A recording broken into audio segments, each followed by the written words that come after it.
And what do we have here? Oh. Hi, Mike. Do you want to us open the bid for the rest of the building first, or talk to you? We'll talk to you? Sure. Okay. What? Good, that's good. He's here? No, you're here. On your grid. Yeah. What we wanted, could you explain the difference on these two heating units? That's the main thing that's, I know you bid on the one, and that's what it received, the upper end one. That's Yes. what everybody bid, and that's what we made the decision on. Right. The advantages of the one, the step down. Okay. Well, the upper unit is the top of the line unit. The upper one that we bid on, that Gary recommended. It's the best. It's the best of the best. It's the top of the line unit. It's a two-stage regulator. It's an ECM variable speed motor. Takes a two-stage thermostat. You're putting in 2 units, which is a good idea. There's a reason you're putting in 2 units, and that's because you don't have a central delivery system. You have no way to deliver the air.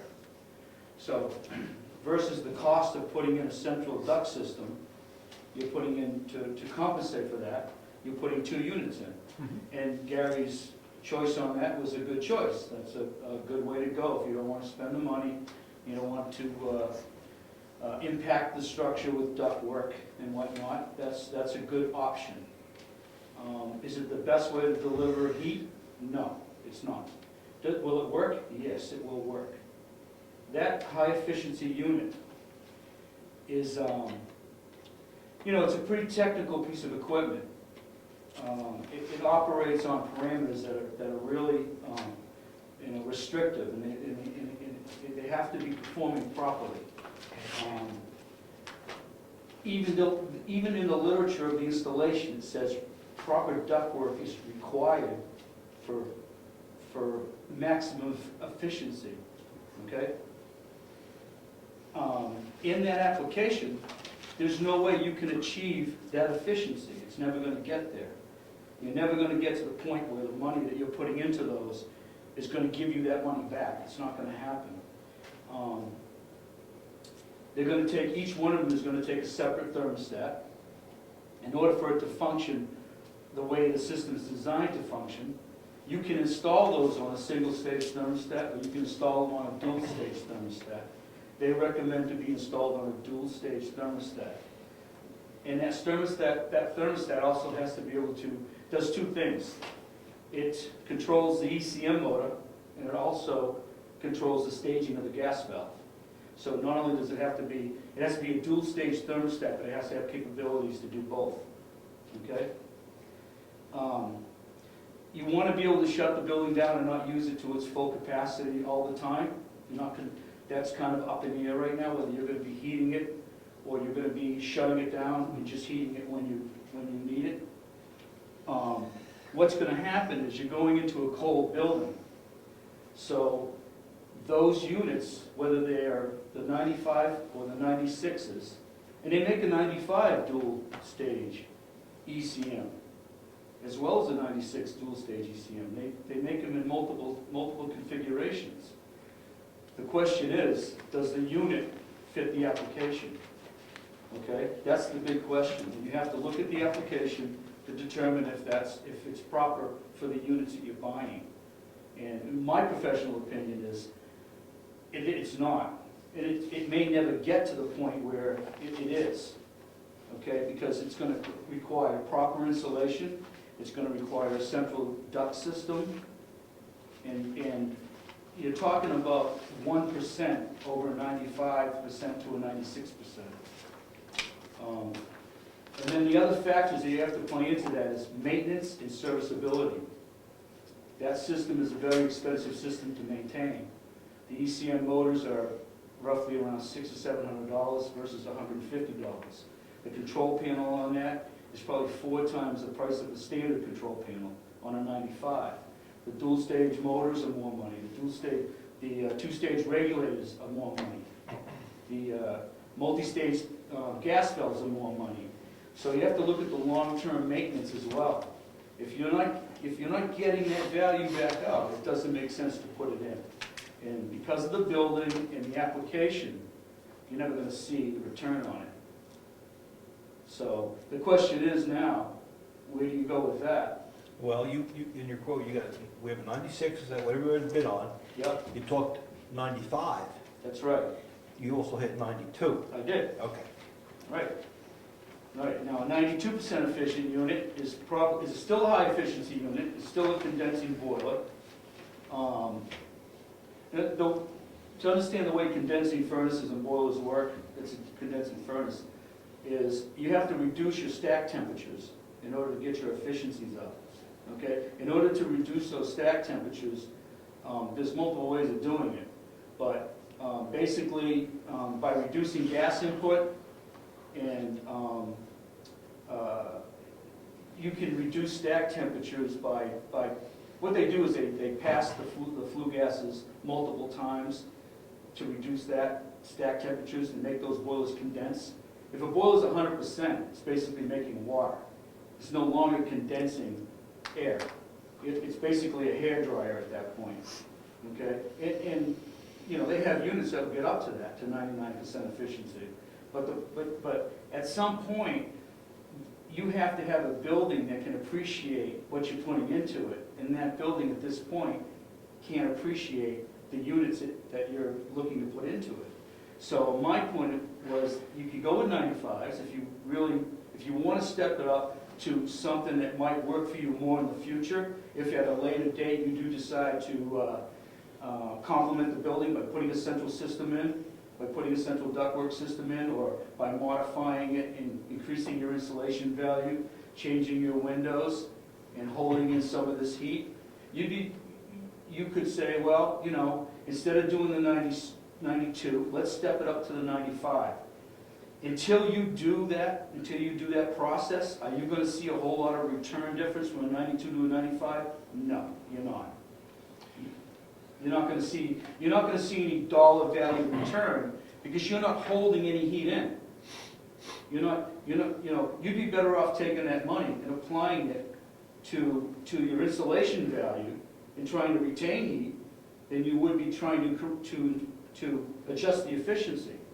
Because it's not going to make any difference. It's not going to put any money in your pocket. So I offered the 92 because of the condition of the building and basically how you're heating it. You know, you're heating it you're basically putting two furnaces in with two planets and two grills and trying to blow that heat out. And that heat has to get from A to B. The reason you're putting two units in is because one unit can't disperse enough heat fast enough. It can't get it to the areas it needs to. So you're putting two units in. Now, if you're going to do that, because you don't want to put the money into the ductwork, you have to take into consideration what type of furnace you put in. Putting 96 pluses in really is no payoff. If you go from the 92s to the 95, you're only doing that because in the future you may enhance the building and there may be a return on that. Is this a one stage or a two stage for That's the a one 95? stage. That's a one stage. The 92 is a one stage. Right. Now the other thing is, there's a lot of ways. What stage is number 5? That's right. Single stage thermostat on the 95s. But can I put a two-stage thermostat on it? I certainly can. Can I take those two 95s and make them stage? I can stage those 95s. I can put a two-stage thermostat. I can take one 95 to fire off. If it doesn't meet the demand, I can fire the second 95. Okay? You're never going to throw those blowers on a low speed because you can't deliver the goods. You can't get the heat out there. Those blowers have to blow at maximum because you're trying to force that air and push it across the room to heat the space. In order to make an ECM motor function properly, it has to be able to distribute that heat evenly. And if it can do that, it can then throttle itself back. But to throttle back a motor on an ECM blower, when you need that velocity to get that heat out there, it's not going to make any difference. You're starting these buildings up when it's extremely cold outside. Okay? That's the other factor that you have to take into consideration. It's not like you're keeping this building warm all the time. You're coming into that building at 20 degrees outside, or 10 degrees, and you're throwing on the thermostat. You're saying, we got a meeting in 2 hours, we need heat. You don't want that, you're not gonna want that blower to stage down. You're not gonna want that ECM motor to cut back or the regulator to stage down. So for 2 or 3 hours, both those units are running at 100%. They're gonna run at 100% until they meet that thermostat requirement. Once they meet that requirement, they're gonna shut off. Unfortunately, hot air furnaces heat the air. That's the first thing they heat. Then they heat the people, then they heat the building. So pretty much normally, hot air furnaces never really heat the structure. The structure is always cold. Over a long period of time, the structure will start absorbing some heat, and it'll start paying you something back. But in that application, it's never going to pay you anything back, because you're going to be three hours getting up to heat for your meeting. You're going to have your meeting, then you're going to shut everything off and leave. You're going to go back to cold. So every time those things come on, they're going to come on to heat up, to satisfy for the use, and then they're going to shut down. So you have to take that into consideration. So my opinion is, take the money that you're going to apply to the 96s, put it towards the building, put it towards the insulation, put it towards the windows, put it to something where you're going to get your money back. If you want to step up from the 92 and do a 95, because you're saying, we know down the road there's a future for the building, we're going to do something more, let's go to the next level up, that's only about a $400 expense. But to go to the other units is a lot greater expense. What's the life expectancy of the units? I don't know. They could go, this is the thing about all this equipment. You get a lifetime limited warranty on the exchanger. That's the exchanger is the heart of the unit. That's where the heat transfer is. That's where the magic is done. That's a lifetime limited. That means they come down, you use it for 10 years, the thing cracks, they deduct the 10 years off the value, and that's what you get paid. And that could go on for a lifetime. If you got it for 40 years, they'll deduct 40 years off the value, and that's what you pay. That's a limited warranty. All the other equipment, the motors, the gas regulator, the control panel, the electrical, most electrical is a 30-day. This seems to say that they've got a 10-year limited. That means they value the equipment over 10 years. If you use it for 3, they take the 3 years off of that, they charge you the balance. The labor, you pay no matter what. They pay full boat on it. You're just getting, if they say that motor goes in 5 years, and that motor's worth $600, and in 5 years you need a new motor, you might pay $300. Okay? First off, on all this application, proper ductwork required for maximum efficiency. Okay? You do not have proper ductwork. You have zero ductwork. Okay? So right off the bat, these companies are warned, they're covering themselves. You have no ductwork. So this system is operating in a situation where you would not normally take a furnace and put it into that type of situation where you're just blowing it off the top and putting one plenum out of it. One register out of it. Normally it wants a duct system to support it, especially when you get into these high efficiency units.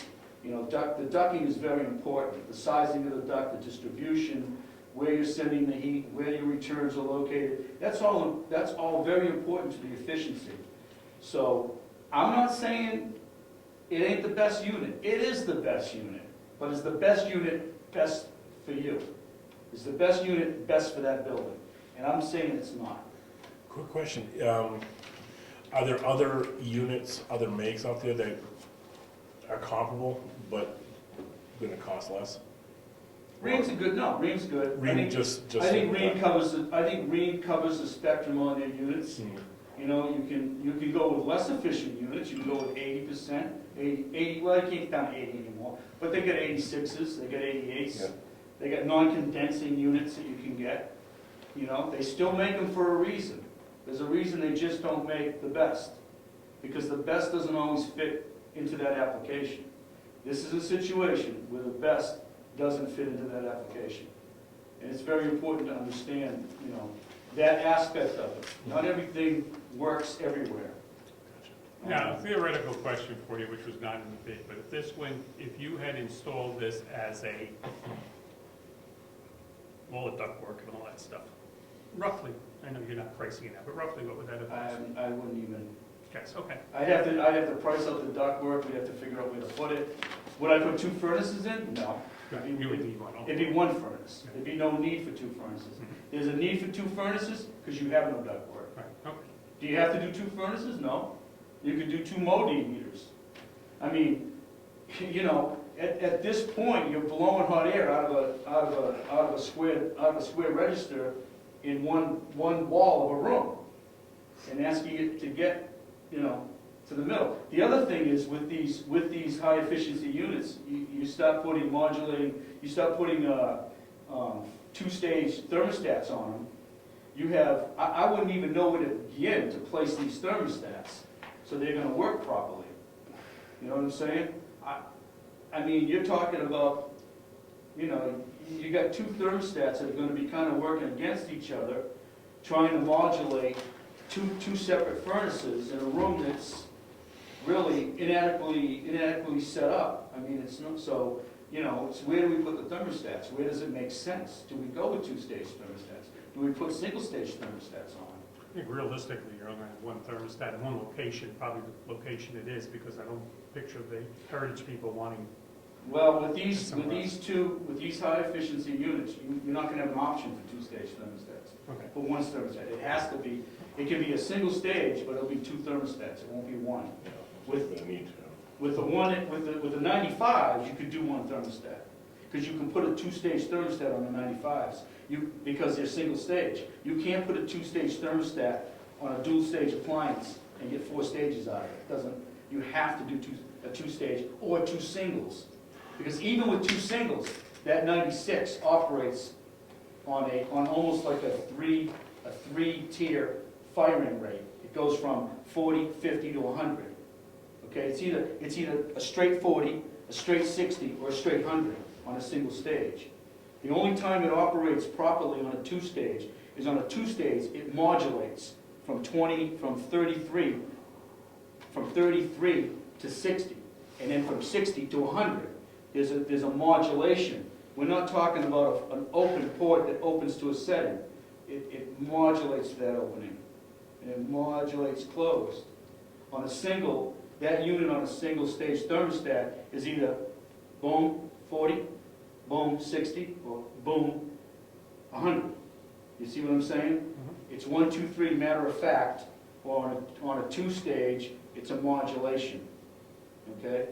So you have to go either two thermostats, either 2 single-stage thermostats or 2 dual-stage thermostats.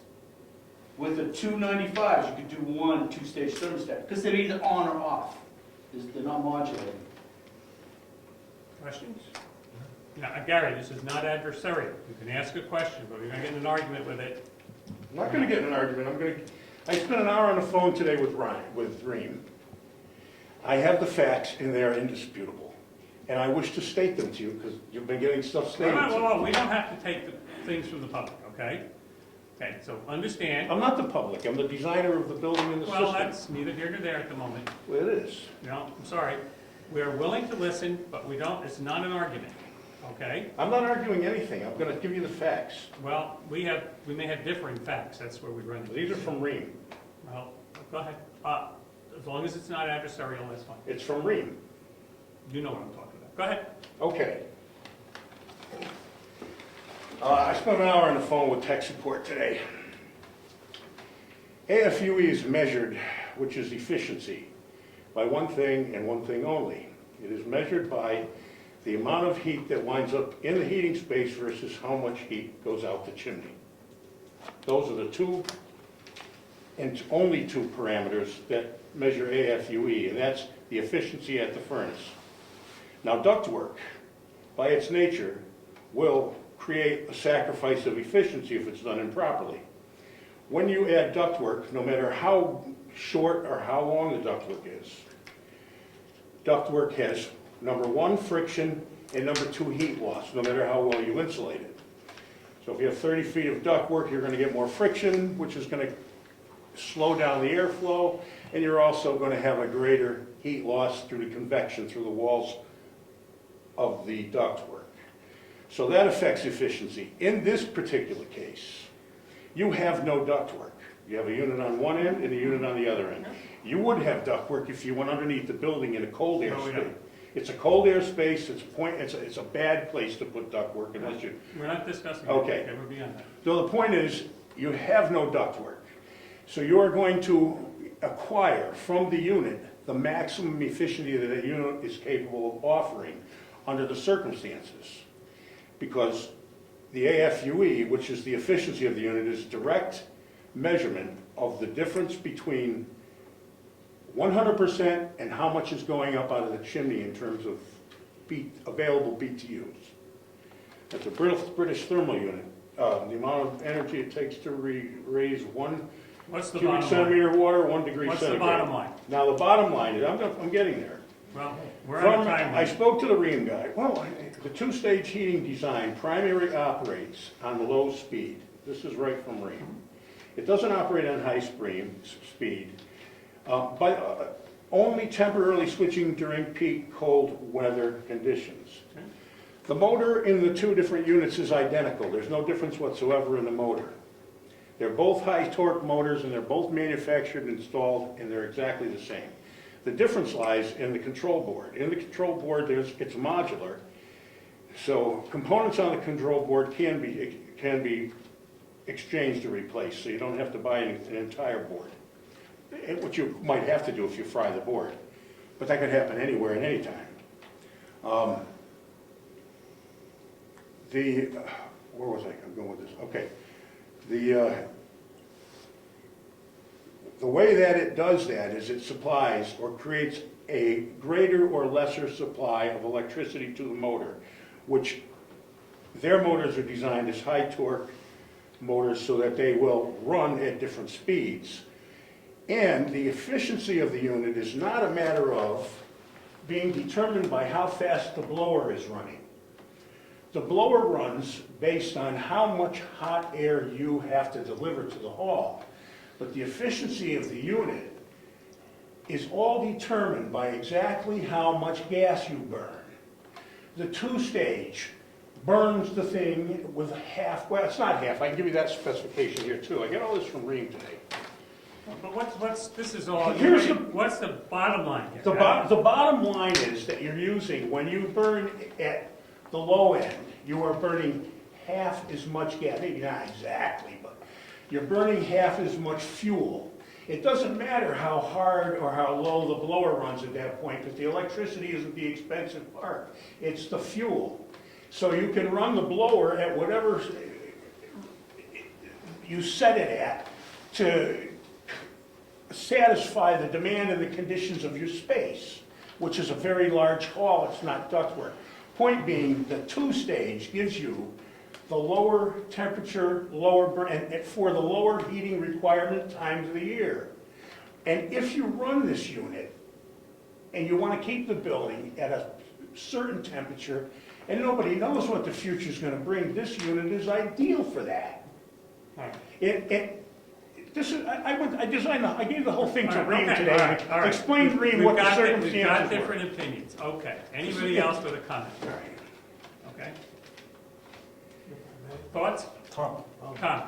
You were saying you were starting to heat the building up from, well, 0 today. Zero. Are we intending to shut the building down? They never did before. That's why I'm asking.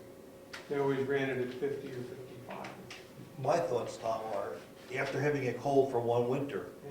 we assess what damage we've done, if any. If we haven't done any, then I would keep it cold until we not modernize it, but renovate it, What about restore it. water systems? We'll have to drain it. I mean, we've spent so much energy over there trying to keep a building warm, Okay, that's all I So- asked. I so- know they used to keep it 50, Yeah. 55 all the time. and we went through thousands of dollars Oh, yeah. for, to keep the pipes from freezing, Yeah. because we might hurt the plaster. But if the plaster survived this year, And we have mixed opinions on whether it hurts the plaster. yeah, Depends that on who you're talking. was my opinion. Is there, I'm not saying, I don't know at this point who to believe. difference in these various units in the technical board that officiated with it? I find the more technical these things get, the more time you gotta call the guy to service it. You're right. I'm the old plain and simple kind of guy, Yeah, you're right. and I don't know how different it is between one or the other. Well, But you As said far there as were, the extra electronics involved. in what? In Gary said various they were units, are they all about the same motor, and yet you indicated one was more They're expensive. different motors. One's a PSC, one's a constant speed motor, the other one's an ECM, it's a variable speed motor. They're not the same motors, they're completely different. Green told me the opposite of that today. They're not the same motors. You can look up there, you can look in their literature and they'll tell you, one's a PSC motor, one's an ECM motor. They're completely different animals. That ECM motor is a very complicated piece of equipment. It has multiple contacts on it. You know, a standard motor, a multiple speed motor, whether it's a 2-speed, 3-speed, or 4-speed, basically, the way you speed a motor up is by firing off certain group of magnets around the winding. On an ECM motor, there's multiple wires that go around. It could be 16 of them, it could be 28 of them. And what they do is they fire off these magnets at different times to rotate the winding. And they're very complicated, and they're very specific. And that's how an ECM motor operates. On a regular 2-speed motor, it's either, you're firing either high, low, or medium. You're only sending power to ground and hot. You know, you might be sending it to ground hot to make high, ground hot to make low, ground hot to make medium. That's how, but these ECM motors are completely different animals. That's why instead of $125, they're $700. They're very sophisticated motors. You know, efficiency is something that you know, is developed within the unit. Gary's correct about that. But you don't have a delivery system. Those units, that 96% efficiency is based on that thing running at its optimum. Okay? It's only going to get to 96 if it can run there. Unfortunately, it's never going to get there because it's always going to be on 100% call. It's always going to be on high demand. When that unit fires, it fires to 100%. It has to talk itself down. It doesn't talk itself up. It goes to 100 and talks itself down. When it fires off at whatever it fired off at, let's say it's satisfied at and whatever, and that ECM, that fan blower speed is all coordinated with the amount of gas that's brought in, the demand that's being required. It's calculating those loads, okay? It calculates those loads. It's not a matter of putting low gas in it, and then the fan goes up to high, and then, you know, that system, that computer on board is calculating what it should do. Are those units mounted on the wall or on the floor? On the floor. Okay. Yeah. We have one issue. I mean, if you're gonna spend that, if you're gonna do that, go buy yourself 2 Modines. Put in what you put in. Put a Modine on one wall and a Modine on the other wall. You're gonna do the exact same thing. You're gonna blow hot air off the top of the unit. You're doing the same thing out there. You're blowing the hot air off the top of the unit. Those Modines are 98%. Put 2 of those in. It'd be cheaper, be less money. You don't have to do any duct work. We're sticking one on one outside wall, one on the outside wall. If that's all it's about, is getting the optimum efficiency, buy those. Those are higher efficiency. Those are like 98. They hang inside the building though, right? Yeah. Inside the meeting hall. No, that's a... Yeah, we've gone down that road and. Well, I mean, it's No, not. I appreciate it because it's more of an aesthetic I'm not thing. gonna argue efficiency. Yeah. I'm arguing what's right for that building. Right. I'm not even arguing it. I'm trying to educate. Yeah, no, thank you. Here's what I'm hearing. Yeah. When any of the units are running and it's cold in there, they're all gonna be running at 100%, Right. right? Yeah. Then, when they get to temperature, now we've got some differences. The modulating one sounds like it's gonna come down slow, right? the stage is gonna turn off and then turn back on. So we're talking about when it gets to temperature, what kind of behavior do we want over there? Do we want it to idle slow? Right, Or do yeah. we want it on or off? And during the warmer times of the cold year as well, that's when it runs at half speed All right, all the Gary. time. Because need to essentially what understand I've got outside what you also, which is bad enough, is older building, the newer model is not what you want. It's overkill, it's not right. If you got an efficient building, the new high 96% is where you want to go. With the way we're gonna be kicking this I don't thing up know, I and don't know down. if it's where you wanna go, Well, I'm not gonna say that. No, yeah, but I basically need what, I need more information than that. right, well, what I've heard is a nice airtight building, new house, go with the higher end, because then you're gonna be keeping a more constant temperature. Maybe. The way we're gonna be kicking this thing up and down, I heard you go to the lower single stage, you're probably doing yourself right by that. That's what I've heard. You know, there's so many factors that Yeah. come into play in deciding what equipment to install and what's best for the customer, the building, and the application. It's not just a matter of picking the best one and sticking it in. You can get the information from the distributor, and they're gonna tell you what this unit will do, but the bottom line is, what's best for that building? Question for you, how does that compare to the current units we have?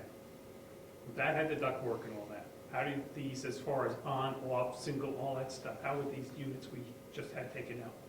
The ones you're taking out, They were out, they're already out. they're already out. The ones you took out, the oil-fired units? Yeah. Well, I don't know, it depends on how old they are. They're probably firing at about 82% efficient. These are oldies, so, No, okay. they may have been firing at less than that. I don't know what they were firing out at. But the, as far as on, off, and all that, should be pretty much the same? Yeah, they're gonna come, well, you had a central duct system in there. I don't know if you were utilizing it or not, were you? It was under the floor.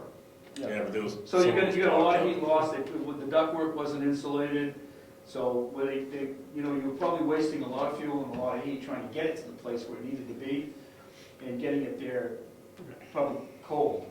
It wasn't a half bad installation under there, considering how much room they had. It was insulated, it wasn't half bad, but We're beyond that. Yeah. And I'm not knocking what Gary did, okay, no, or what Gary put together. His idea about it, 2 units, it's a great idea. His idea about the gas situation is a great idea, okay? I'm just saying that 95, 96, a very complicated piece of equipment, a very expensive piece of equipment to service, and the application and the use. You don't have a central duct system. It doesn't, in no way or realm in my mind of 40 years of doing plumbing and heating can I imagine where those units are worth buying. question, is a No, 95 excuse me. two-stage? No. The 95 I can get a 95 two-stage, Well, but I wouldn't the spend the point money. is, it runs at Okay. half speed when it's only needed to run. Well, here you go. You know what, Gary, if it's about the gas you're putting in, Yeah. right? It's not about the speed of the motor. You said it's about the gas. I'm talking about half-fired, okay. Okay, it's about 30,000 BTU Okay. versus 70. Here you go. Unit 1 goes on stage 1, right? Low fire. 38%, or 35, 40%, that's its low fire. Unit 2 goes on low fire. 35, 38%. What are you firing? 70, right? Combine them. You're firing 70, Yeah, right? You're firing 70,000 BTUs, whether it's 2 units, so, right? Well, then we put the 95s in. I dual stage the 95s. when you're firing 140. I dual stage the 95s. If we only need one, we fire one. Well, the problem with that is It's you're still- gonna heat that into the hall then. All right, Never okay, mind. that's it. It's- You may only Do it, need, yeah, you guys, We don't need, we don't. here's information. Question for you, Wait. with 2 questions. One, we have to check with the you gotta Heritage decide where Commission. you're putting the money. Sorry. Right, we need to decide that. And the other issue we need to decide is where the current vents are over the stage. The air Yeah. things can they be worked with without, or they have to come out and you need a new one? I'm not sure if they're gonna be big enough. I have to calculate to see what the CFM out of the top of the units are, and see if those ports are big enough.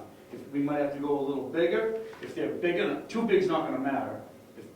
But if they're too small, we may have to increase the size of them. The problem is the location, with trying to keep the Heritage Commission happy.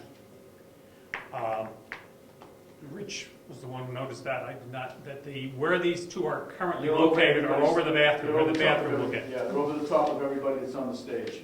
So it's a matter of, do we move it to a third location, cut a hole in the wall, how excited that will get them?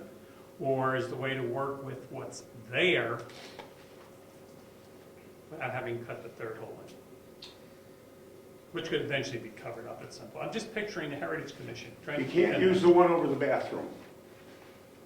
That's out of the question. I don't know, I'm asking him. Well, you can't get a duct to it unless you go through the bathroom and the shower.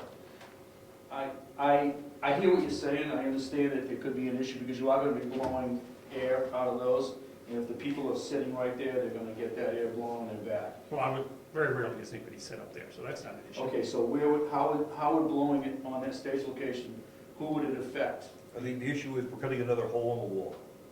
Oh, the issue's getting another hole in the That's wall. the issue. That's the bottom issue. line. Okay. That's the only issue. Well, we got two choices, either those square openings, and I don't know what they are, either they'll allow X amount of CFM through it, because you got X amount of CFM developing, you gotta get rid of it. So if those two openings combined are enough to get rid of it, we leave them the size they are. You can't use the opening in the bathroom. It's in the shower stall. No. And there's no wall room between the walls. Could it be above it, Gary? No, it won't be above the ceiling. It's not, there's no way you can use that second hole. Oh, you can't use the You second hole? cannot use the second hole. It's Okay. not possible. Okay, Okay, No well, matter our what concern we is do. we're gonna have to move the bathroom. so the second No, hole, you're gonna have to just make a bigger hole where the other one is. That's provided. aesthetically, what you're saying is, what Gary's saying is the hole on the, if you're looking at it on the left side, you can't get to it to use it. So now you're only using the hole as you're looking at it on the right side. That hole on the right side is not big enough. And if you move the bathroom over here and the utility room over there, now you can use the hole over there, but you can't use the hole here because Right. it's in the bathroom. Okay, so So basically, pick your poison. right, you so know? basically the question now is, do you cover up the one that isn't doing anything? Right. Or do you aesthetically leave it? The other one is gonna have to be modified and made bigger, Mhm. or a third one is gonna have to be put in. Might be the biggest issue we have to deal with. Okay. We're trying to keep everybody happy. Yeah, but guys, it comes up. Well, you can't make The everybody Heritage happy all the Commission time. can You're complain, gonna but have we to need make to the get hole heat big there enough and- somewhere. Right. And cutting holes, and if we're gonna make one bigger or make a third, then Well, I don't think I'll make it bigger. And then we gotta patch the old ones. it's gonna have to happen. We need That heat plaster there. has to be fixed, a lot of it. Oh, I'm sorry, that doesn't mean have a hole cut. Okay. We're gonna, let's settle I got a this, question. everybody ready? I got another question. Okay. You keep talking 95, 96. You never spent much time on, really on 92s. 92's an option, I mean, you know, 92's an option, I mean, You weren't Well, just the only saying, reason I didn't spend a lot of time on 92 is because you guys are they're leaning up to the high efficiencies. And I didn't want to like knock it back down for no reason. There's not a whole lot of difference between the 92 and the 95, other than 3% efficiency. There's not a whole lot of difference between the 90, the big difference between the 95 and the 96 is the beast itself, okay? I can get a 95 that's the same animal as the 96. I can get a 95 with an ECM motor. I can get a 95 with a dual-stage regulator and an ECM motor, okay? The only difference between a 95 and a 96 is 1% efficiency. How long will it take to get that 1% efficiency back? I don't know. Could take 10 years, could take 20 years, could take 30 years. I have no idea. But then there wouldn't be a price difference between the 95 and the 6. The If you added all those 95, bells the and whistles. 95 and the 96 price difference is very small, but there's a reason they make the 95 and they haven't given it up. My supply house doesn't stock it because it's not worth them to carry an animal that close together. So where is the big difference? The big difference between the 95 basic unit and the 96 ECM motor, dual stage regulator, advanced control panel, the big difference is in that animal. It's in all that working mechanism. It's in the unit itself, okay? Is it more complicated? Absolutely.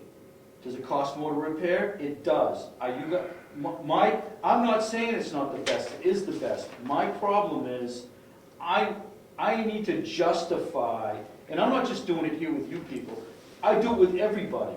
When somebody comes to me and says, we want this or we want that, I look at them and I ask them a lot of questions, because I need to justify what they're doing. I don't want them to be sold up on something that's giving them nothing back in return.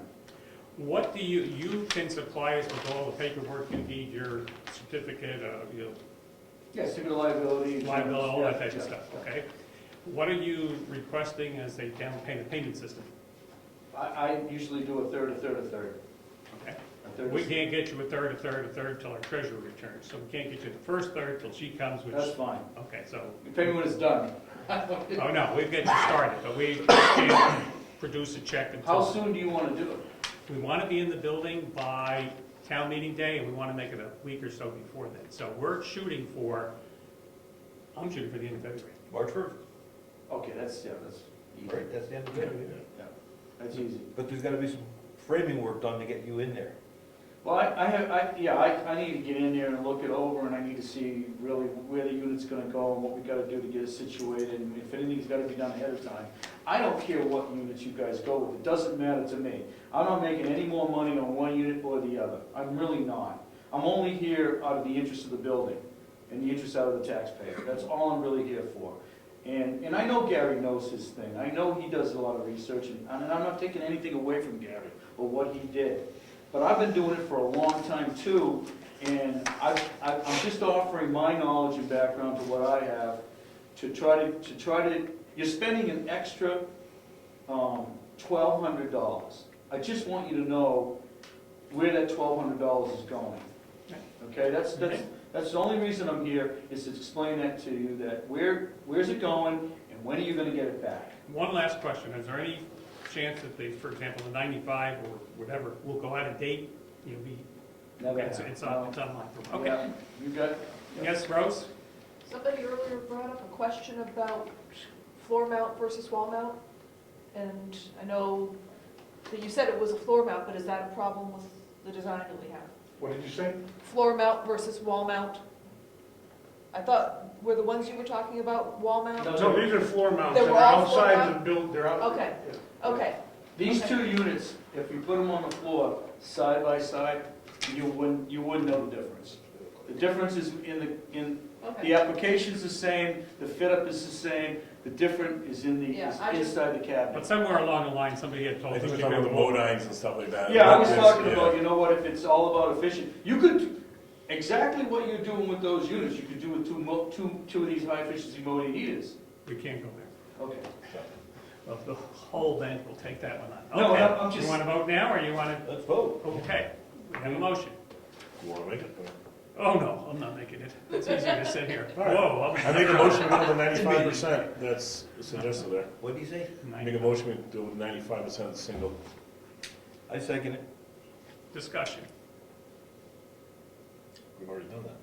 We've already done it. I'm ready. Okay, all in favor, say aye. Aye. Unanimous? Okay, Okay. so we're beyond that. Now, Yeah. we're assuming, because both of you guys are very nice guys, that we're gonna be able to work at this Absolutely. collegially and everything else and Yeah. whatever type of thing. What do you mean? No, I'm saying there won't be a problem, because you're gonna be working. I haven't gotten the bid for that, so why All right, would you well, anyway, if you were to get, right, we don't know, we have an issue, but if that happens, we, obviously, at any job, Mike you and I guys know are each other usually working. forever here. Absolutely. We're I have a lot fine. of- I have a lot of respect for Gary, it's just a matter of opinion, that's all it is. Well, we made the decision, and we're gonna live with it. And now, so this is authorization to move forward. Yes. Right. Okay. And we'll let you in to fine tune things and look Yeah, at what you I have to just do. need to get into the building to look it over and see what's going on and, Don't bring a chainsaw in there. That's the No. last thing we need. no. Okay. I gotta contact the gas company, I gotta okay with them, the high pressure side, make sure that they're gonna give us a tap on their line to get the high pressure over to where we need it. And you're running the pipe under the building or along the I'm side? gonna run the pipe along the front of the building, but in black iron, to get it over to the next regulator. Then the gas company will come in and they'll put that regulator on, and then I'm gonna run black iron from that regulator into the building. Then I'm gonna find a place that works well for Gary, works well for the town, where we can set up a panel, where we can do a distribution, and then we'll come off that distribution panel, and we'll feed out to the, to both gas heaters, we'll have a tap on that to the future, hot water heater, which I agree with Gary, the high efficiency hot water heater is the way to go. and then over to the future heater that may go in the back. Yeah, we want to be prepared for that, We'll be prepared something for like that that. as well. Yep. So we just need to find a location that's gonna work for that. Okay, that's Yeah. fine. All right. Right. Thanks, Mike. And you're looking for a third as soon as we can get it to you, or when you start buying parts, or what? Whenever you guys say, when do you want it done by, March 1st? Yeah. March 1st? Can I jump in? Yeah. Providing I'm doing it. Yes. What we would do is do the demolition immediately. Yeah. After the demolition's done, and we're looking at 3 to 5 days, because there's a lot to taking that place apart. You don't want to go in it with a sledgehammer. Yeah. You know, what you want left when you're done is gotta be in good condition. Anyway, after that, ceiling joists all the way across, and then frame the partitions. So we're looking at 2 to 3 weeks from when it starts. You could go in there. I mean, if you get snow day after snow day after snow day, I mean, and you can't even get here, that's another story, but I doubt that. So you're looking at 2 to 3 weeks? Somewhere between the From second the and time third you- week, we could have the walls framed for the utility room, and sheetrock on the interior. So when you put anything you put in there, Okay. I'm the furnace, we don't have to sheetrock behind the furnace. So you're looking at 2 to 3 weeks before we can go in there? 2 weeks, I mean, 2 weeks? yeah, at least 2. At least 2 weeks. It's not gonna take any longer than that, really, 2 weeks. So we're looking at like the first week of February, second week maybe? Yep. Okay. So And I'm looking at about 2 weeks in there. So that's gonna be, my Put you right on, window, okay, yeah, my window will be to get in there by the second week of February. okay, that's Yeah, to understandable. get in there. Okay. And I can just, all I'll do is I'll make sure the equipment's available, those 2 units, that they're available. The other thing we have to work out is the venting. We haven't really talked about that too much, where we're gonna vent the makeup air or the exhaust. We talked to you, Levi, talked a little bit about trying to get it out to one side of the building. It's on the plan, Okay, so we need to get online. pretty simple stuff. Yeah. Okay. We'll help you Well, I with haven't that. seen it, so I need to. We'll I help need you to- with that, I because need it's to gonna get be in the framing, if we're there. Okay, I need to visually see it, and also visually look at where it's gonna go into the building, because sometimes the plans don't really. and we have about a 5-ton safe to move before you come anyway, so. So The that's part of your contract. 5-ton safe? Yeah. That'll go right over to my house. Beauty, it's a beauty.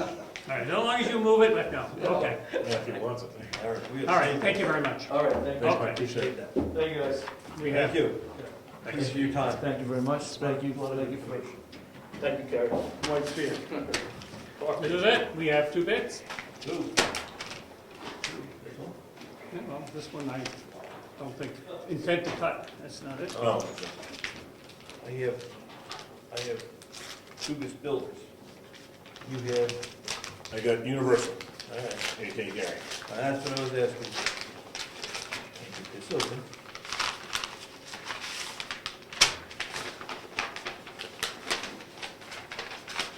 Too late, you got it.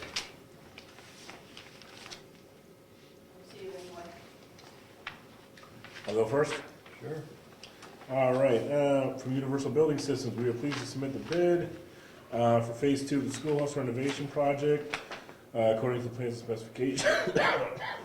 Plans and specifications, excuse me. The scope of the work will include the following. 1, remove and dispose of homicide from ceiling and walls above wainscot. 2, remove old partition framing, wiring, and piping. 3, remove and dispose old ceiling insulation.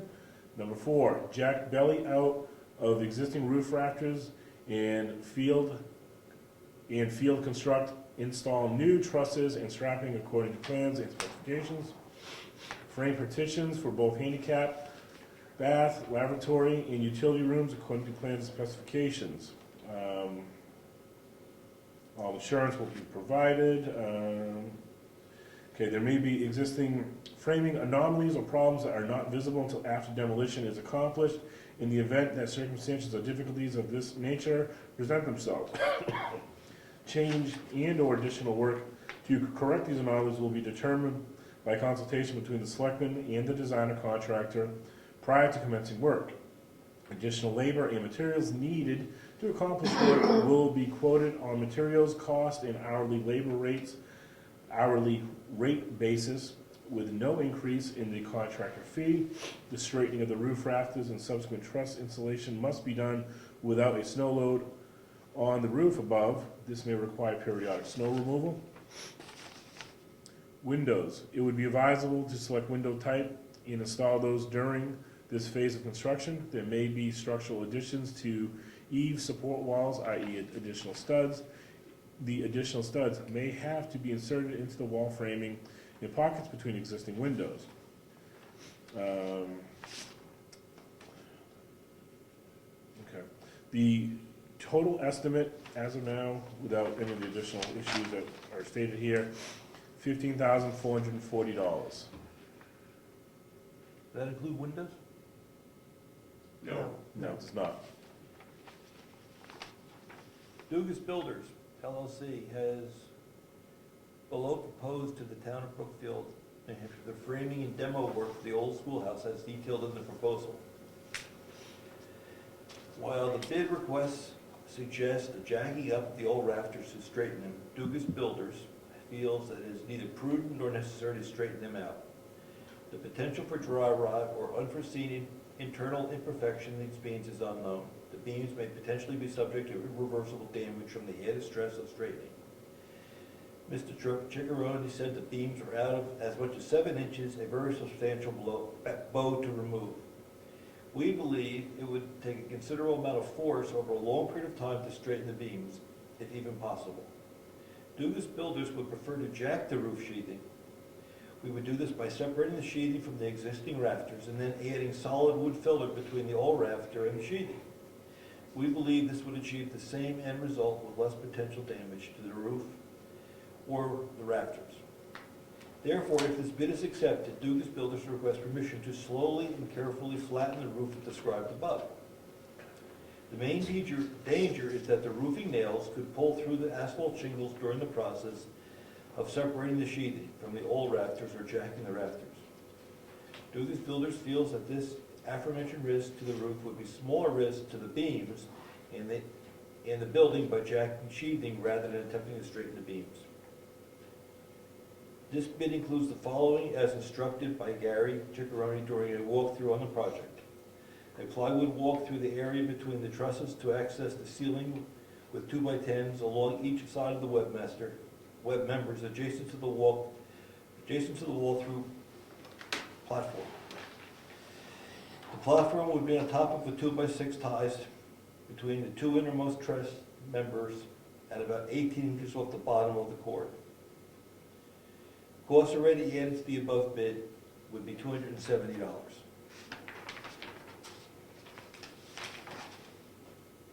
Oh, I skipped that. That's what he's going to do, but I didn't give you the price. I skipped that sentence. To do all that, the cost of framing and demo is $8,862.97. Windows. That's why I asked about windows. Dugas Builders has proposed to supply and install the windows of the project. We have proposed Harvey Classic double-hung new construction windows with 6/6 grids, internal of window pane, and full screens. We also have quoted supply and installation of new primed white exterior trim for these windows. Although slightly more expensive, Dugas Builders believes the new construction windows provide an opportunity to seal windows better than replacements. The cost for the windows are $58.58. So you have to add that up. All right. The windows aren't in that. Well, Gary had the window, I didn't specifically add the windows, I knew there was a question whether I'm gonna do the windows now. Okay? To read the universal building, windows portion, all right, again, I'll go from the top. It would be advisable to select a window type and install those during this phase of construction. There may be structural additions, eaves, support walls, additional studs. The additional studs may have to be inserted into the wall framing into pockets between existing windows. The total cost to install 11 windows, materials at $350, and labor costs of $150 for each window, plus a 15% contract fee. Total cost would be $6,325. He would recommend manufacturer brand window to be determined. However, he recommends Harvey Industries Vinyl Classic double hung windows with grids and screens, or what's the Gentleman is Gentleman, very okay, comparable. a gentleman of vinyl double hung windows and screens, design pressure 50. So his, basically, for windows to include window cost, installation contractor fee, $6,325. What was that one? 58, 58. I gotta wear my designer hat and wade into this. Well, we're not into that yet. Now, my concern is, we got two different theories of how to take care of that roof. Right. Because does this one count, like this one would use wood to do it? Does this eliminate it? He just puts a filler in, or?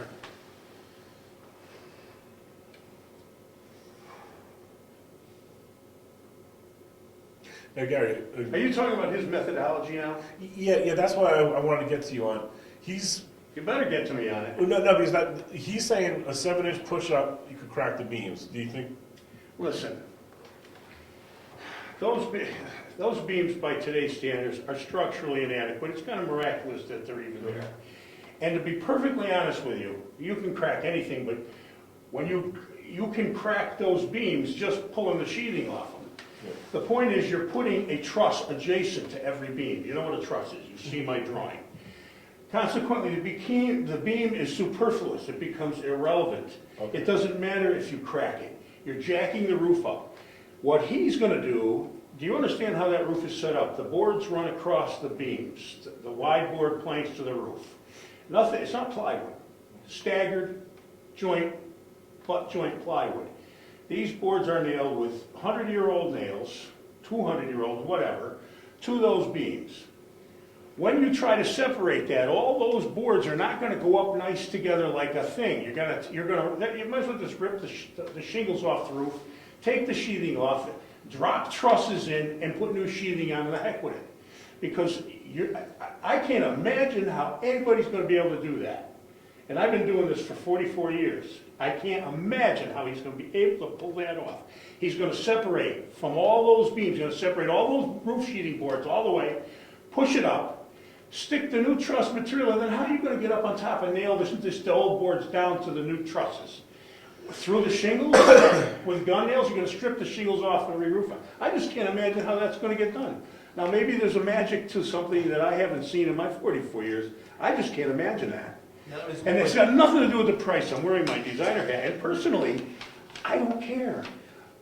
But I mean, I don't want to see the roof fall down. I got a question for you. Yeah. So I picture this rafter right down the center of I assume there's a rafter right down the center of the roof. That's a ridge. The ridge, The rafters go this all right, way. there's a ridge right down the center. There's no ridge, no. There isn't? No.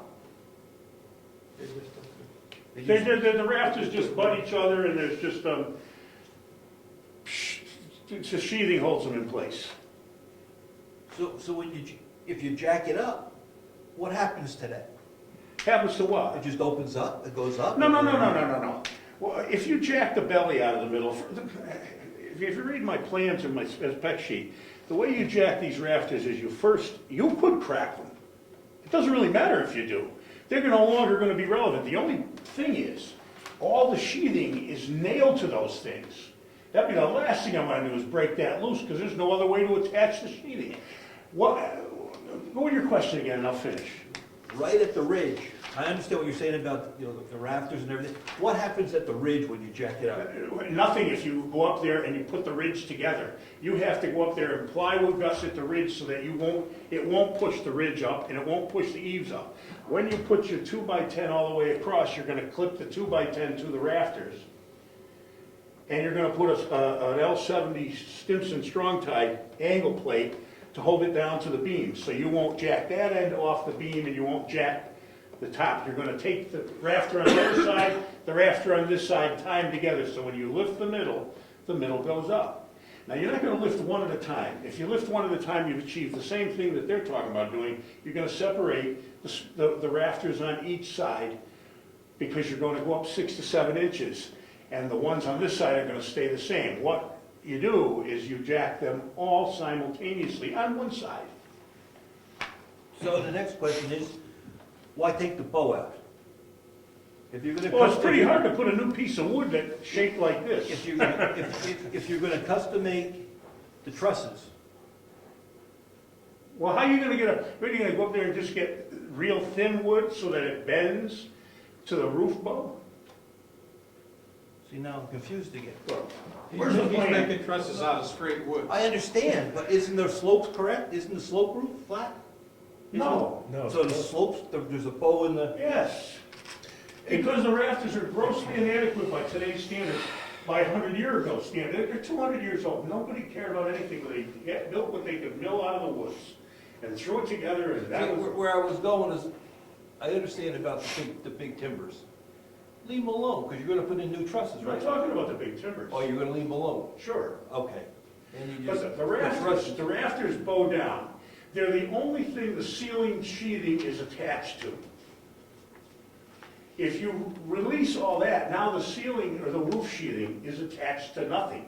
It's just a bunch of boards laying up somewhere with no attachment to anything. And you're gonna rip all the shingles out, like you said, you're not gonna single them. That's what I was just gonna ask you. I mean, do what you're gonna do. Obviously, he should do the job, because I can't do it for that Well, price. because- I wouldn't come close. Well, let me just ask you, so, Way too complicated. hold on. Yeah. So when he's saying that when we jack the roof up, those small, the current boards in it, they could snap. Correct, yeah. And you're basically saying, crack them if you want, I'm gonna put new, stronger stuff That's in right. to take care of it, and we're just gonna leave them there because, They We have- probably won't crack it. They could crack. but yeah, they could, but even if they do, it's not important because new, stronger, thicker materials are gonna go over. Right next to it, correct. And we don't really care if these things crack because they're hidden, they're not aesthetically important No. one way or the other. What is he not including in this? I mean, by doing this, does he eliminate, I mean, since there's a drastic price difference, I mean, there's big difference. What is he doing, what is he eliminating that you would be doing? I can't tell you, I gotta look at his proposal. Because it's He too got a set of drastic. plans and specifications that outline the parameters of the job. I don't know what he's, I know his net cost of the job just for demolition and materials is close to $6,000 without labor. So he can do whatever he wants to do. Maybe he's beat for entertainment. I would never compete with that. I wouldn't come close. I have other stuff I can do. So this is 15,000 plus 6. For the windows. Yes. Yeah.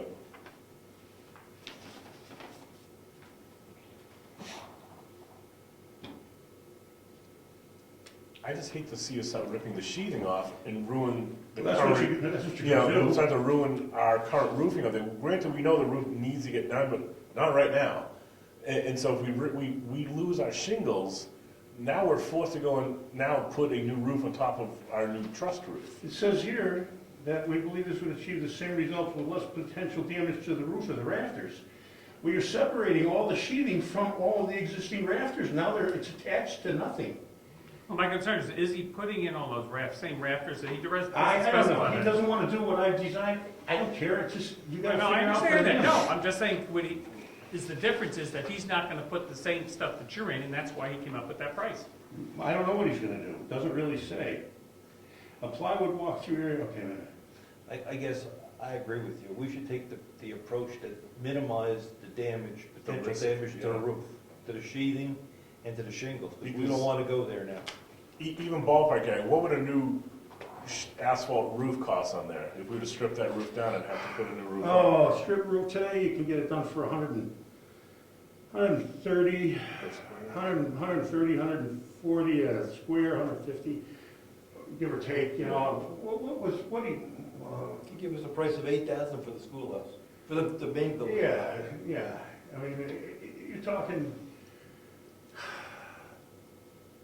130 to 140 a square strip and re-roof, plus your vitathane for the eaves and your triflex underlayment, another $400. So up there, that's probably 18 by 40, 36 by 40, 1,250 square feet. You're talking probably $3,000, a lot more or less. All right, so $3,000 plus the last. Maybe a little more. So if we were to lose the roof, we would be in this thing for another $300 to $3,500 Probably, to yes. strip and redo the roof.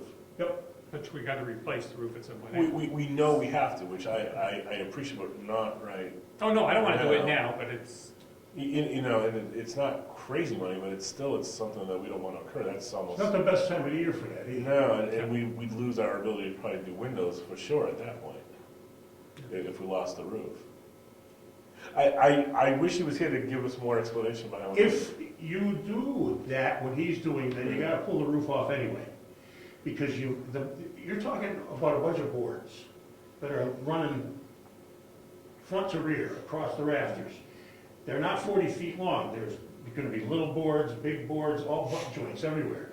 So when you separate that stuff, the boards are gonna be all flopping around. That's gotta be re-nailed to How are you something. gonna nail yours? Well, the point is, it's already nailed. But if you lift, I'm lifting the rafters. so you're gonna leave the sheathing nailed to the big rafters Absolutely. and not do any additional nailing at this time? No. And that already holds the sheeting. Now, what you do is you take and jack all of the trusses up simultaneously. What you have is a bunch of jacks, and you have to post the floor underneath, down in the crawl space, because you don't want to jack from the floor. Yeah, I've been in there before. Then you take the posts. You said you were done. Yeah, well done. Go ahead. Fix it up down there.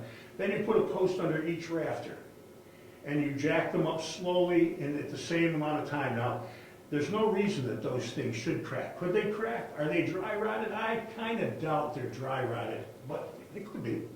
But I kind of doubt it, because it's up there and it's wide open, but it could be. Well, what happens then is, then you have to put something alongside of it, like a 2x6 sister, bend it. You can bend a 2x4 to staple the thing together, and you run into those problems.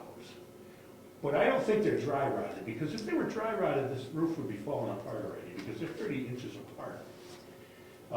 I can't climb up there now to probe them with a knife, but to be honest with you, there wasn't too much in the basement that dry rotted, a couple of places here and there, so I can't imagine the roof is much worse off. So that's what, I would have him give you, listen, his price is good. I wouldn't argue with it.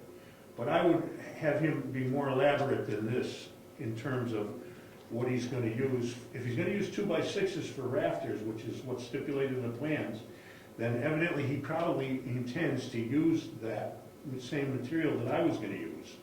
What he's just gonna do differently is he's gonna release all those boards from all those rafters and somehow reattach them without taking off the roof. I can't imagine how that's gonna be done, because they're boards and they're gonna go boing, boing, and you gotta nail them back down. And the wood fill he's talking about, that's like a bond, all right?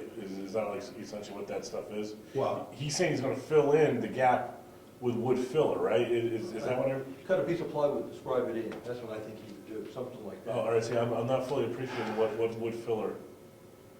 You know, you just no, let me see. describe it, that's what I Let would me do, see describe what it that and is. and put a board in there, 2x6 or whatever. I just don't care for that approach. I don't want to risk the roof. I know it looks like a good deal, but I don't want to risk the roof.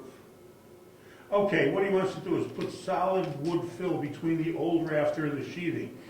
In other words, let's just, Put jug wood in? where's my? Describe a 2x6 or something in there, that's all. Yeah, that's what he's gonna do, describe something in, Yeah. but there's still no way to attach the sheathing to that. Right? The nails come through. Unless he's gonna go through the old shingles, but we don't want. Well, you can't do that. Well, I know. But then he still better sister the new So 2x6. Maybe he next has to the board on either side of it, and he's gonna go into the side of that middle. it. Yeah, but he's still releasing all the nails from that rafter, so there's nothing holding the We sheathing don't back have onto the floating roof. roofs, and it wouldn't, yeah. I mean, I don't know, if you Maybe rip the masons roof and off, foot, you can the take that building approach. I don't think jacking the roof is that big of a deal, but. Because my biggest thing is, what Gary's saying is, you crack the beams, you crack the beams, we're gonna put new material in there that's gonna take care of anything that gets cracked, because that stuff that's up there now is inadequate. So I'm still of the opinion, let's jack the roof and not jeopardize our current roofing up there. And I agree with you. I mean, I understand the two approaches. Yeah, I fully appreciate it. Gary, what was when you drew up your original cost figures way back when, what was that gonna cost, that part of the project? On the old spreadsheet, do you remember? Yeah, I can give you, it's very close to what I'm bidding. I probably got, I'll tell you what I did, okay? I took all the figures from my spreadsheet and I added them up with the contractor's fees and all that business. However, I also added the GC fee, which is another $1,500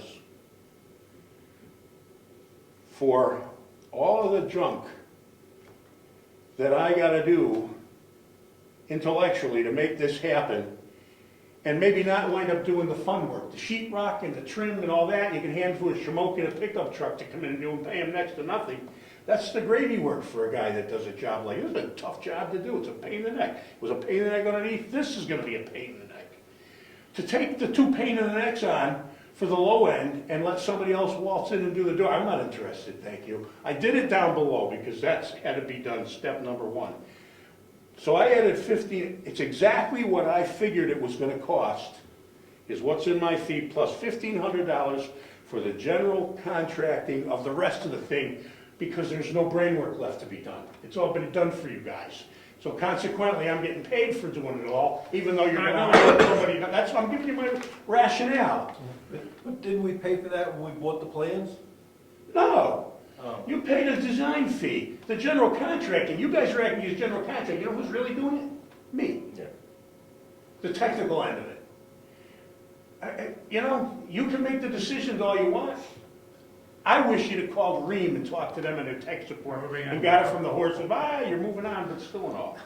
That's where I go when I need information, to the important places and sources. That's what this, I did a design work, you paid me for a You had me design. going until the $1,500. All right, was thrown in there. Bergeron, if you'd paid Bergeron his $7,800 or whatever it was, he wouldn't be general contracting. It's where you got a set of plans so you buy.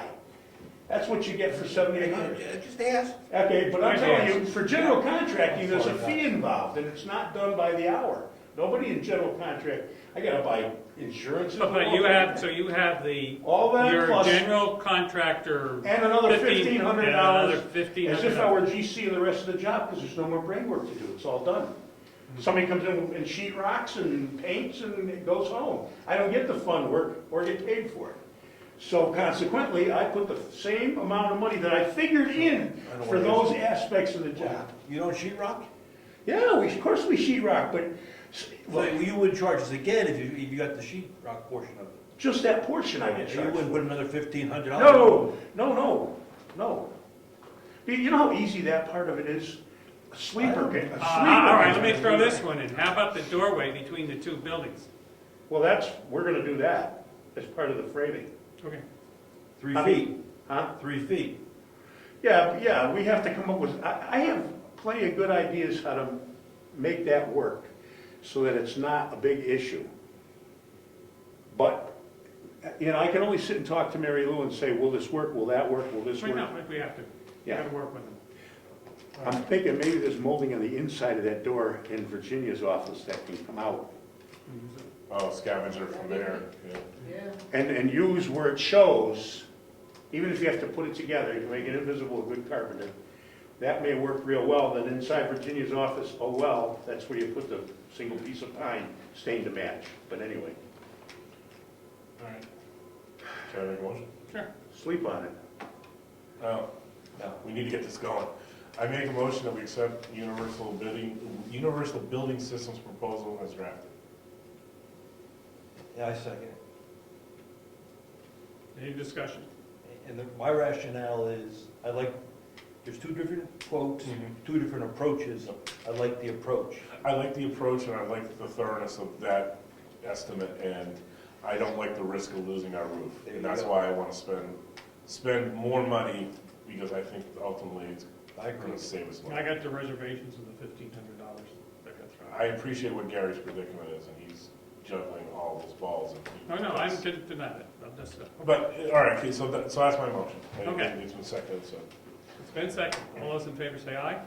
Aye. Okay. We should sum the numbers to make sure. We don't get into that problem again? Oh, right. Did you check this Um, edition?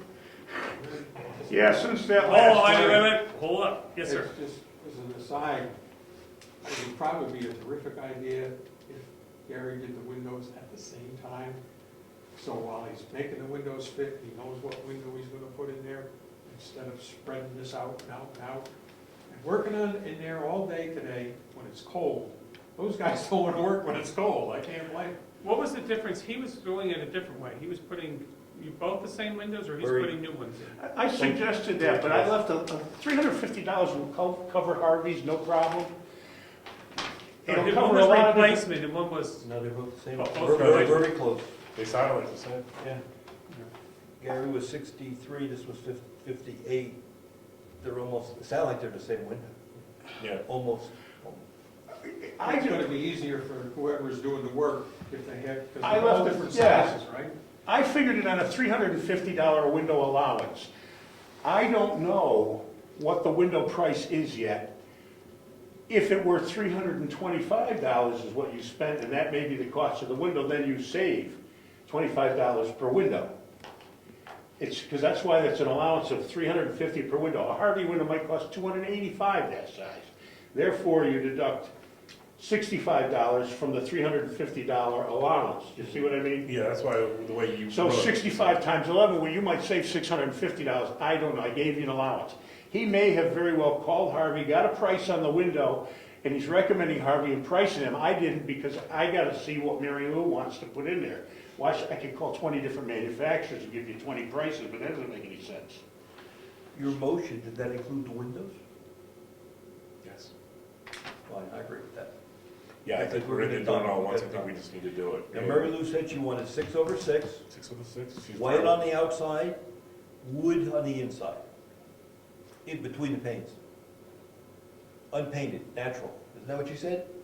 What do you mean, wood on the inside? For the sash, you know, between the. The muntins in the middle? She'd like it raw wood if possible. Well, you're gonna get into more than $350, that's all. I don't care. That stuff's pricey. You wanna buy wooden muntins for the inside, you're gonna spend $75 a window, maybe $60. We go white, sorry. So what's the option? Go white? Now, Yeah, you can get grids between the glass Yep. or snap-ins. no snappings, Between the glass. between the glass. Right. That's the between least glass. expensive way to go. Between If the you glass. buy the wooden ones that snap in on the inside later, they're pricey. I mean, no matter who No, you we get don't them wanna from. do that. Then we're gonna go white inside. White It's inside. just gonna have to, Uh, like Tom has said, they're white now, so. they're white now. Lowy and all that stuff. Painted, they're not white. Lowy argon, yeah, oh yeah. DP 50 is a design pressure 50. They're much more rugged. The usual is design pressure 20, a DP 50 is a So, more We durable. I'm trying to think of the money that we have to spend. Where are we in that? I think we're good with that, that's why I think doing the windows now, between the grant money and the money we have aside within insurance, and the heating, I think we're within what we have set aside for this we're project. just about there, right? Yeah, we're there, but I think we're decently within it. And we had the extra money for Gary's engineering thing or design thing. But that was last year, right? Well, we still suggest to have a price for the project. Oh, yes.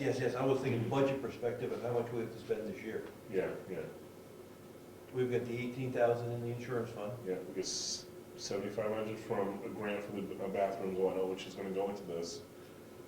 We're gonna have to contribute more money to that, because that won't cover a bathroom, but it'll get us close. But I'm just adding up what we have available to us. And then we just put 10,000 on for a heating system. Right. Rose?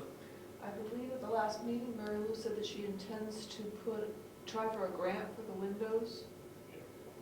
Because she has to do it this year, right? Yes, but I think I guess what I'm working is, if we've already got the windows in, is she gonna be able to get the grant, you know?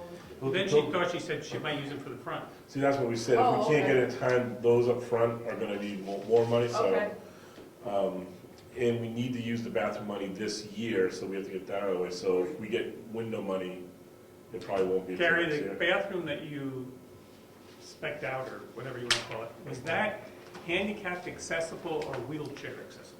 Both. So the shower was a wheel-in shower? The wheel-in shower and turning radius is set up to HDA standards. Took it right off the HDA book. Did you ready to get some rough figures here? No, I'm just writing down the motion. So the other question is, when are you starting? Just kidding. Well, I let Mary Lou come back because there's some stuff that's gotta be moved out of there next week. I mean, Well, we're moving stuff Saturday. Okay, I'm not starting tomorrow, I'll probably start Monday. All right, that's good. If you want me back to run you a check I don't need money at the moment anyway. I mean, today or tomorrow. or Does your insurance anyway. carry over, or do we need a different policy? Let me just show you something. Whoa, don't here. break that, we're gonna take out of your That's an $1,500. All right, let me show you how we do the rafters. Can I have my envelope? No, wait a minute. Here's the existing rafter. Yes? You take a 4x4.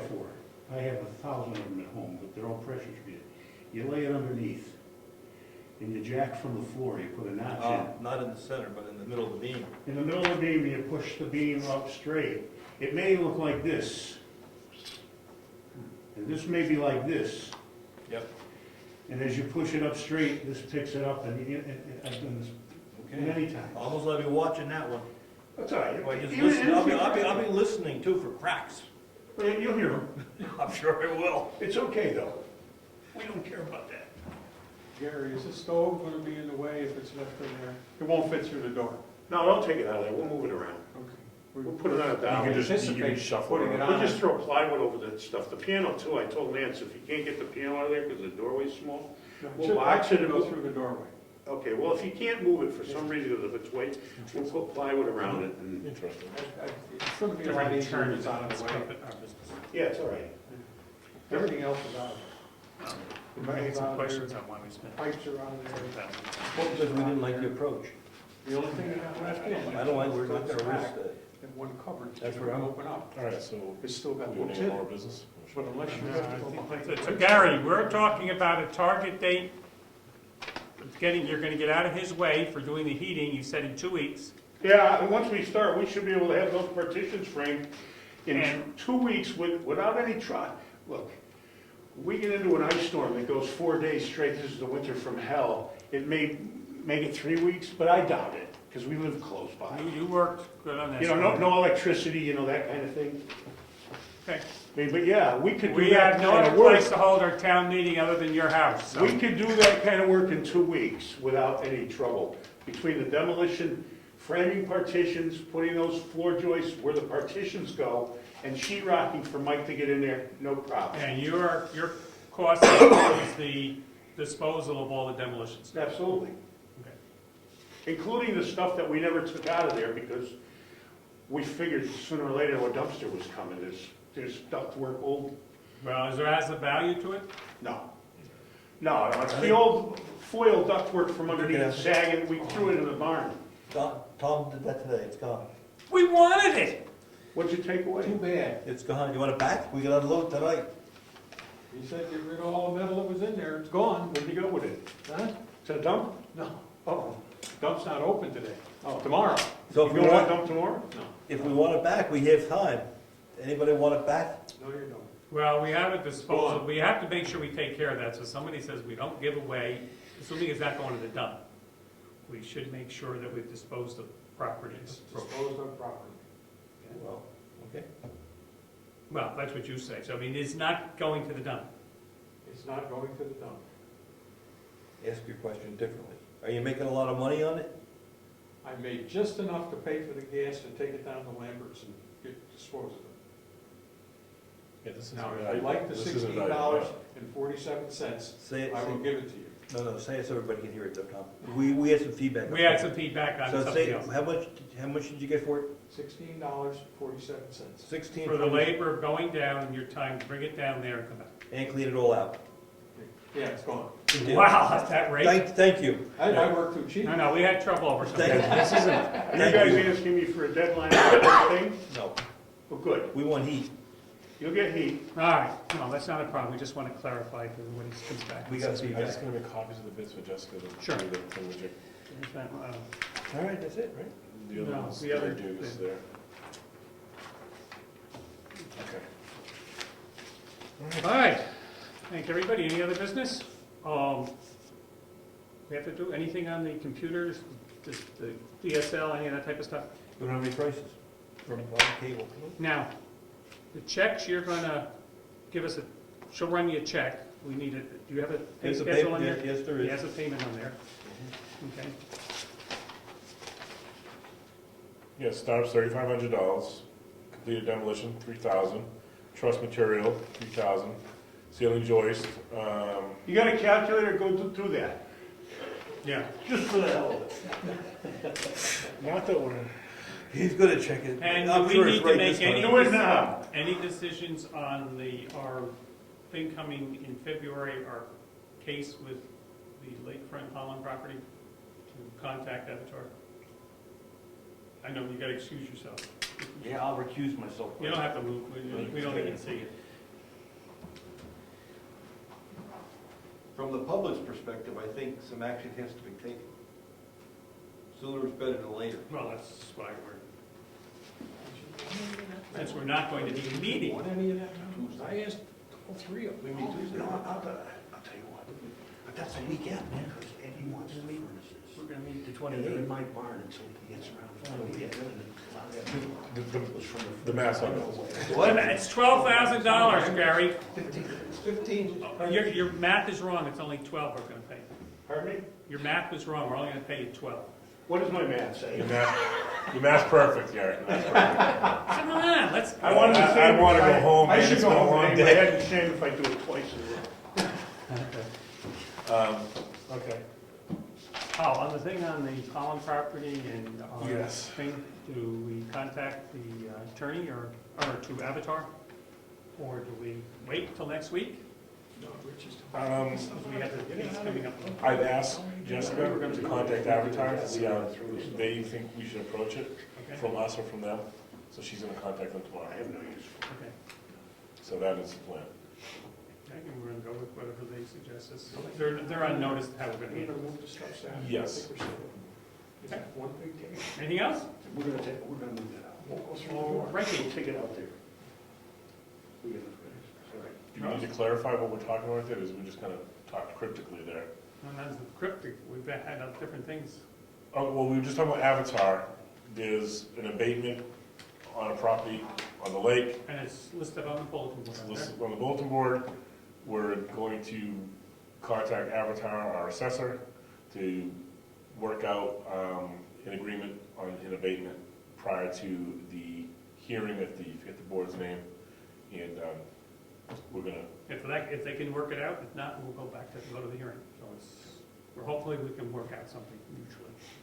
I just wanted to be upfront because we were kind of talking on the side. No, I wasn't, I didn't, since it's posted. Okay, no, good, I think I'm sure everyone's good. All righty. That's it, meeting adjourned.